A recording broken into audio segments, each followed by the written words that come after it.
প্রথমে আদা গ্রেট করে নেব, তারপর আদা গ্রেটেড আর বিট লবণ আর কাঁচা লঙ্কা দেব। ওটাকে ভালোভাবে থেতো করে নেব। দিয়ে দেবো একটু ফোঁটা সর্ষের তেল। দিয়া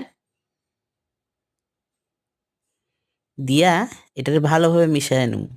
মিশে কি রান্না করতেছে? আরে বেগুন ভর্তা। বেগুন ভর্তা। তারপর পোড়া বেগুনটা দিয়া দিব, দিয়ে এটাকে ভালোভাবে থেতবো। হাত দিয়ে মিশাইতে পারেন, কিন্তু আমি থেততাছি। তারপর তুমি ধনে পাতা দিয়া মিশাই নেব। রেডি। কি এটা? বেগুনের ভর্তা, নিরামিষ, নো অনিয়ন গার্লিক। এখন টমেটো ভর্তা করা হচ্ছে। টমেটোর মধ্যে লবণ দেওয়া হয়েছে, কাঁচা লঙ্কা, ব্যাস আর কিচ্ছু না। খালি এরপরে ধনে পাতা দেওয়া হবে। এটাকে ভালোভাবে ছেঁচবে। আমরা হলো জানি, ছেঁচে দিয়ে এর মধ্যে ধনে পাতা দেওয়া হবে। এটা পুরো নো অনিয়ন অ্যান্ড গার্লিক। জানো তো, জানো কি হয়েছে তাতে। দেখো, বেস্ট, পুরো ইয়াম্মি, পুরো টেস্টি করে।